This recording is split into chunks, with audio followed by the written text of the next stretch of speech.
Je m'appelle Malo, je suis franco-australien et je viens de sortir un nouvel EP. Laisse-toi tranquille, oh, tout va si vite, quand les pensées défilent. Laisse-toi tranquille, oh, tout va si vite, quand tu refais le fil. Fais vite, fais vite. C'est ça, il s'appelle Pause et j'ai eu l'honneur de travailler avec beaucoup d'amis sur ce disque, notamment Ambroise Willow, Maca Sage, qui est connu pour avoir travaillé un peu avec L'Homme Pâle, Woodkid et notamment beaucoup avec Luciani. Lui, il est venu rapporter et consolider un peu un environnement anglo-saxon que j'avais besoin, une couleur très anglo-saxonne.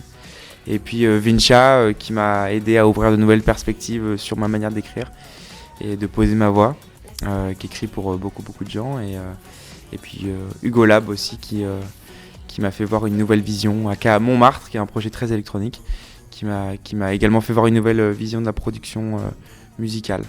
Donc je me suis servi de toutes ces personnes-là et puis je l'ai mis sur une table et après j'ai composé avec tout ça.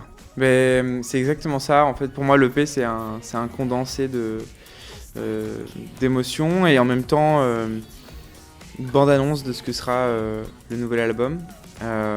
C'était important pour moi de revenir dans un premier temps avec un premier extrait quoi, de ce que sera ce disque qui m'a pris quand même 4 ans à faire. Et il y a des choses très positives, très lumineuses. C'était mon ambition première, mon envie première, parce que Bien-être était assez plus sombre. Bien-être était plus introspectif. Et ce nouveau disque, je le voulais plus lumineux et en même temps avec plus d'émotions à vif, plus d'émotions à nu. C'est la suite logique pour moi de cet enfant qui raconte le fait d'avoir grandi sans sa mère sur Bien-être et qui évolue et qui devient adulte et qui comprend aussi les choix maintenant qu'ont pu faire ses parents étant plus jeunes, par exemple, qui les intellectualise beaucoup plus. Je dis il parce que j'aime bien me détacher de ça, justement pour pas avoir un côté trop personnel avec ma musique, puisque finalement on raconte des histoires et moi je m'inspire beaucoup aussi de la vie des autres. J'en avais un peu marre de raconter ma vie personnelle. Donc c'est pour ça que j'ai décidé de me pencher un peu plus sur les autres, sur ce nouveau disque et de raconter eux leurs histoires, leurs émotions. Et voilà, Laisse-toi tranquille est né d'un voyage en Indonésie où je suis arrivé là-bas et je me suis vraiment rendu compte que les gens n'avaient pas grand-chose et il y avait beaucoup de problèmes de santé aussi pour certains. Et finalement, ils avaient toujours le smile, ils avaient toujours la simplicité de vivre. Et je me suis dit, c'est tellement inspirant en fait, finalement, nous on a tellement de chance, on a de l'or dans nos mains. Et eux, ils en ont pas et j'ai l'impression qu'ils sont 1000 fois plus heureux que nous en fait. Donc ça a été vraiment pour moi une émotion très très forte et je me suis dit il faut que je fasse un titre qui me fasse ressentir et qui grave à jamais ce moment que j'ai vécu. Exactement, ouais, tellement, bah, c'est ça, le confinement, c'est quelque chose de...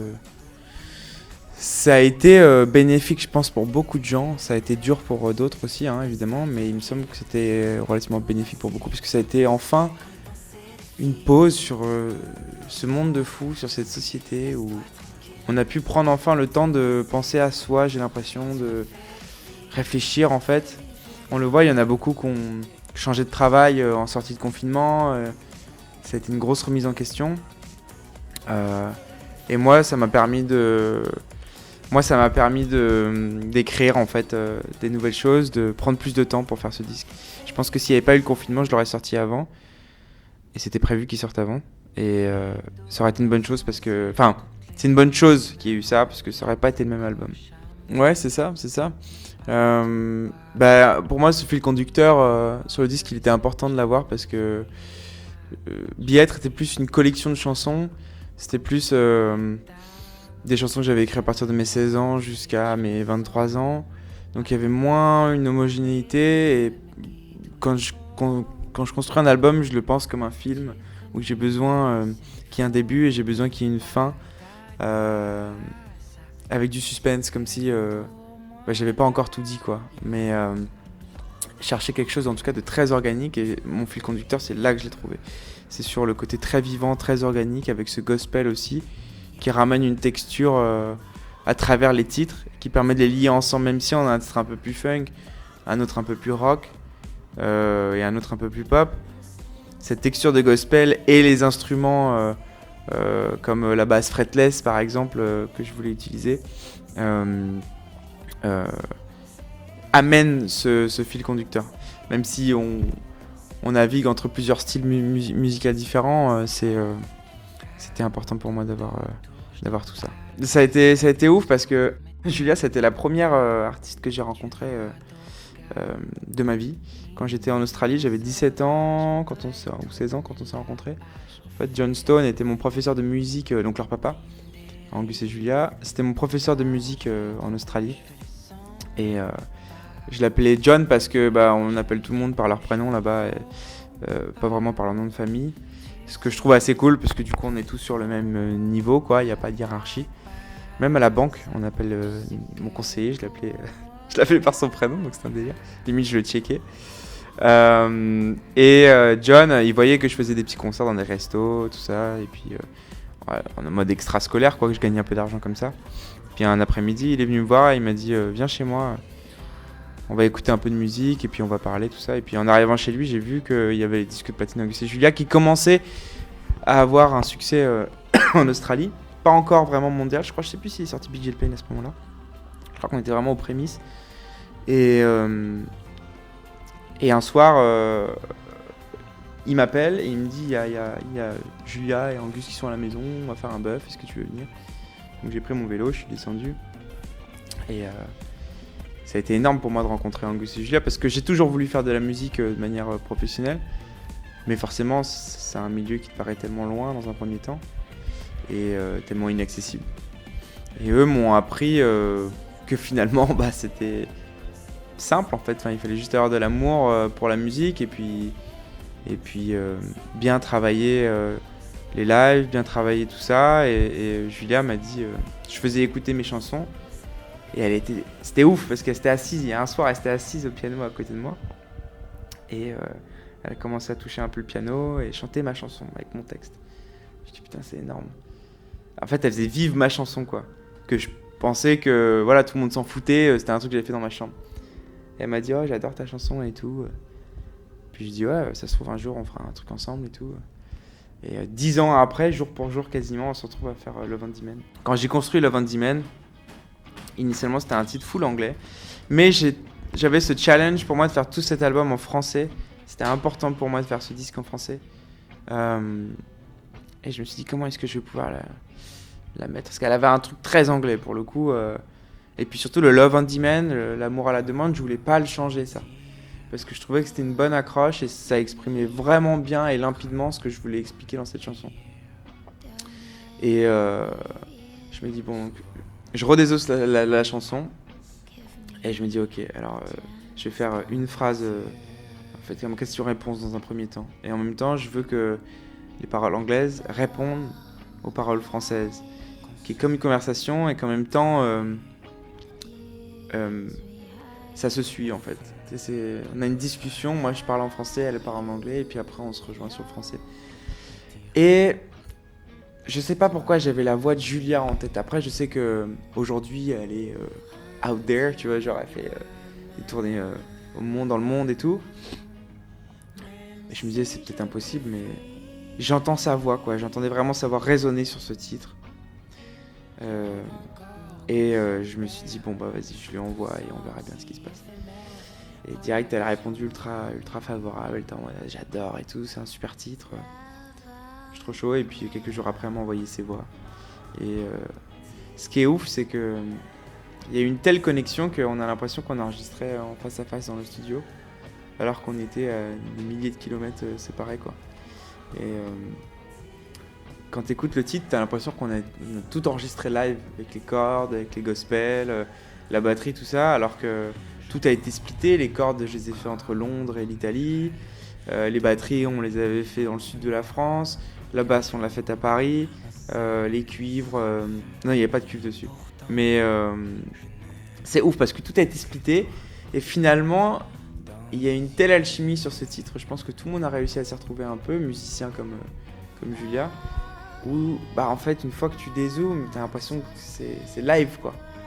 Et ça j'ai adoré. Je voulais un truc très live et moins genre épuré, enfin moins lisse, tu vois, moins contrôlé, maîtrisé. Et je suis super fier de ce titre. Pour moi ça a été un honneur absolu et puis enfin, on a scellé ce moment de vie avec Julia, quoi. Ça y est, c'est là, quoi. Ça vient boucler, ça vient terminer, boucler la boucle, comme on dit, quoi. Ouais, tu le dis extrêmement bien, comme d'habitude. Et mais non, c'est ça, bah, cette simplicité. Et puis je crois que j'ai le sentiment que cette chanson, elle est arrivée un peu au bon moment et pour elle et pour moi, en tout cas dans l'émotion, parce qu'on était tous les deux dans une phase de séparation et je trouvais ça beau en tout cas de partager cet amour un peu superficiel en fait. Finalement c'est cette l'histoire de cette chanson, c'est de s'attacher à quelqu'un qui ne veut pas forcément s'attacher. Et en même temps, il y a un confort, mais on s'imagine pas vita aeternam avec cette personne. Mais quand même, on la rappelle à 4h du mat, parce que c'est quelqu'un qui nous apporte de l'amour quand on en a besoin. Mais c'est pas viable, et en même temps, il y a ce désir de vouloir aller séduire la terre entière et de se dire de jamais être satisfait en fait, de jamais être content de ce qu'on a. Alors que finalement quand tu dézoomes, t'es bien quoi. Mais je pense que c'est une maladie pour beaucoup de personnes qui ont constamment besoin de séduire. Moi, à titre personnel, je suis pas trop comme ça. Mais je trouvais ça chouette, et elle non plus d'ailleurs. Mais je trouvais ça chouette qu'on évoque un peu cette maladie de devoir séduire constamment quand même on est avec une personne qu'on aime. Et inversement, c'est-à-dire aussi il y a des filles qui sont comme ça, qui vont faire croire aussi beaucoup de choses à des hommes et qui finalement ne sont pas très fidèles. C'est une question de fidélité cette musique, mais de regard aussi sur l'amour en général, donc c'est assez profond et j'ai beaucoup de chance d'avoir eu les musiciens qui étaient là pour la faire vivre. Et effectivement c'est une pierre ultra angulaire, une pièce vraiment maîtresse sur ce disque, parce que elle connecte un peu les deux mondes, elle rapproche un peu le côté un peu plus obscur que je peux avoir et le côté un peu plus lumineux, parce que je reste quelqu'un de solaire naturellement.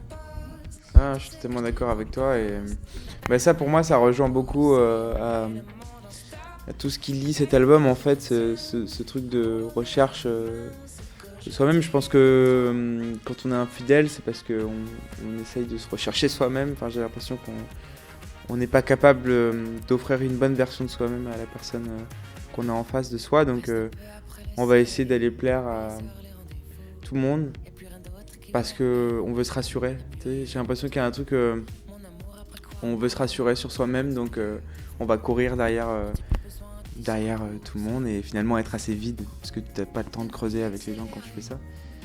Et ça relate, enfin pour moi ça a vraiment il y a une vraie cohérence avec ça et avec les choix qu'on fait aussi dans la vie qui nous définissent et qui vont nous définir sur les années à venir. Je trouve qu'on est dans ce carrefour entre 20 et 30 ans où on a un choix infini de possibilités, on peut vivre 1001 vies, on peut être qui on veut et c'est beau parce que c'est ce qui représente la liberté, et ça on a énormément de chance de l'avoir cette liberté, donc il faut essayer de la vivre au maximum. Et j'étais très impacté par ça et j'avais vraiment envie de le faire ressentir dans ce disque, cette espèce de construction de puzzle. On y reviendra plus tard à l'occasion de la sortie de l'album, mais pour pause en tout cas, il y a ce truc de mettre un peu en pause le monde et sa vie à l'heure d'aujourd'hui et de se dire où est-ce que je suis en fait et où est-ce que je vais. Et en même temps, tout va très vite autour de soi. Et il y a la peur aussi de se faire absorber par la société. Enfin, c'est difficile de prendre le temps des fois de se dire je vais faire le bon choix. Et le Covid nous l'a laissé un peu, ce temps-là, cet espace-là. Et je pense qu'il y en a beaucoup qui se sont découverts. Et puis après, ce qui vient raccrocher à tout ça, c'est le fait d'avoir les 2 barres sur pause, que je trouvais super intéressant parce que ça faisait 2 comme le deuxième album qui allait arriver. Donc ça, c'est plus en mode logo. Mais c'était idéal pour annoncer vraiment ce nouvel album qui sera beaucoup plus large sur tous ces choix qu'on fait dans la vie. Bah c'est ça, ouais, c'est un chemin, c'est un voyage. La vie, je l'imagine comme un film, comme son propre film où on s'entoure, on donne de l'amour à des gens qui sont autour de nous. C'est important de le faire. Mais faut pas oublier que tout ce qu'on voit, c'est à travers nos yeux. Alors ça peut paraître extrêmement égocentrique de le dire, mais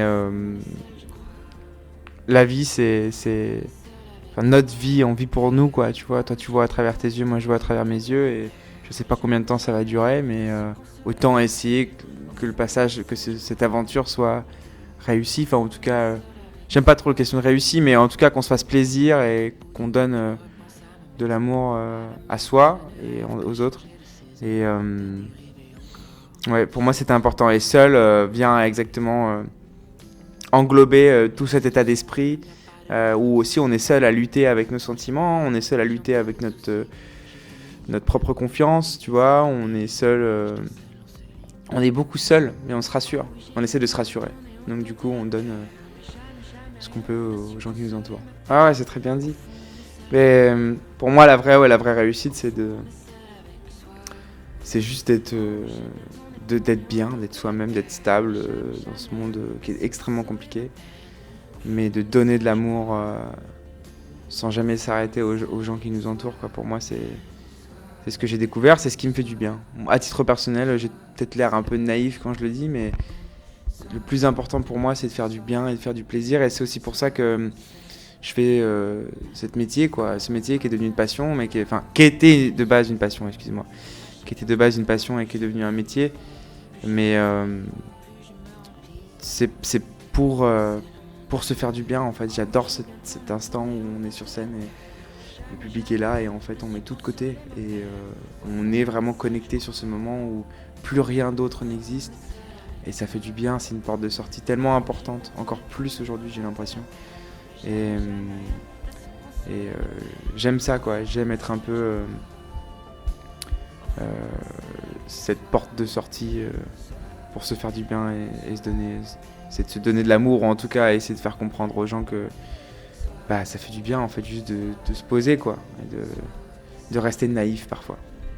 Donc ouais, non mais là le 8 décembre 99, j'aime bien ce concept parce qu'on repart à zéro, où on fait un micro-club du coup qui va être blindé, c'est déjà quasiment complet, où on sera 4 sur scène avec mon nouveau musicien qu'il me tarde de vous présenter, qui est très très bon. Et il va y avoir un truc de proximité et j'avais besoin de redémarrer la conversation comme ça, quoi. Parce que j'adore faire des grosses salles et tout, enfin c'est mortel, mais il y a une vraie vérité dans les mini-clubs, on peut pas trop se cacher, quoi. Ça, l'énergie elle est là. Et puis après, et puis il y a la boule noire, du coup le 10 mars qu'on a annoncé pour tous ceux qui n'ont pas pu prendre leur place au 99. Donc ça c'est chouette, on est super impatients et il y aura, on travaille activement sur beaucoup de festivals cet été. Il y aura toute la tournée aussi qui va entourer la sortie de l'album. La sortie de l'album, je ne peux pas encore communiquer la date pour le moment, mais on a extrêmement hâte et surtout moi le live c'est tellement important pour moi de créer un moment, quoi. Donc on travaille très très fort là-dessus. De la santé et du bonheur évidemment, mais je te le souhaite aussi à toi. Laisse-toi tranquille, tout va si vite.